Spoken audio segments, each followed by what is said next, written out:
Cooper's notified area মিউনিসিপ্যালিটির সামনের রাস্তা দিয়ে নিউ স্পোর্টিং ক্লাবের পাশে এবং স্বামী বিবেকানন্দ যুব গ্রন্থাগারের ঠিক উল্টো দিকে যে মন্দিরটি আমি দেখলাম, দেখে এক কথায় আমি অভিভূত হয়ে গেলাম, আবেগে আপ্লুত হয়ে গেলাম। এইভাবে এত বড় একটা মন্দির এখানে রয়েছে যেটা আমরা জানতামই না। মন্দির প্রাঙ্গণটি এত বড় যে এখানে একটা ফুটবল মাঠ বলা যায়, কয়েক হাজার লোক এখানে একসাথে সমাগম করতে পারেন। তো অ্যাকচুয়ালি বলে না যে কাউকে বা কোনো কিছুকে আন্ডার এস্টিমেট করো না। তো কুপার সল্ট জায়গাটিকে প্রথমে আমি সেভাবে দেখেছিলাম একটা গ্রাম্য জায়গা এলাকা হবে, কিন্তু যত এর ভেতরে গিয়েছি আমি স্তম্ভিত হয়ে গেছি এই জায়গাটার উন্নতি দেখে। এর ভেতরে এত বড় একটা মন্দির আছে আমি ভাবতে পারিনি। এখানে সমস্ত দেবদেবী একসাথে বিরাজমান। এখানে মা করুণাময়ী মা কালী রয়েছেন, শিব ঠাকুর রয়েছেন, মা মনসা দেবী রয়েছেন, গৌরাজ বাবার মন্দির রয়েছে, লক্ষ্মী মাতা রয়েছেন। দুর্গা পুজো প্রতি বছর এখানে হয় এবং লোকনাথ বাবা একসাথে এই মন্দিরে বিরাজমান।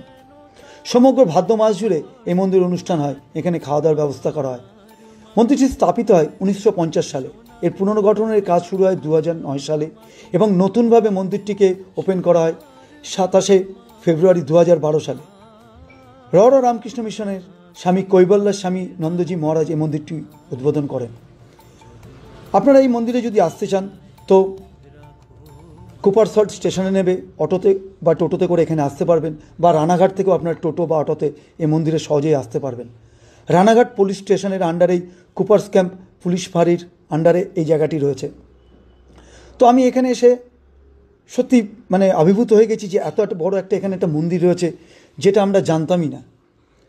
তো আমিও আপনাদেরকে বলবো আপনারাও এখানে আসবেন, মন্দিরটি দর্শন করবেন।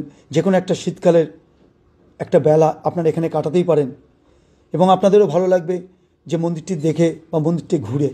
এখানে রথেরও অনুষ্ঠান হয়, রথ আছে এবং তার পাশে আমি যে রথের জিনিসপত্রগুলো দেখেছি রান্নার, বুঝেছি যে এখানে প্রচুর লোককে একসাথে খাওয়া দাওয়ারও ব্যবস্থা করা হয়। তো আশা করব আপনারাও আসবেন, আপনাদেরও ভালো লাগবে। আপনারাও জানাবেন কমেন্ট সেকশানে আপনাদের কেমন লাগলো। আমার তো খুবই ভালো লেগেছে। আর যারা যারা আপনারা এসেছেন তারাও জানাবেন আপনাদের কমেন্ট সেকশানে আপনাদের কেমন লেগেছে। তো আজকে এই পর্যন্ত। সবাই ভালো থাকবেন, সুস্থ থাকবেন, আনন্দ থাকবেন, নিজের খেয়াল রাখবেন। আগামী ব্লগে আবার কথা হবে।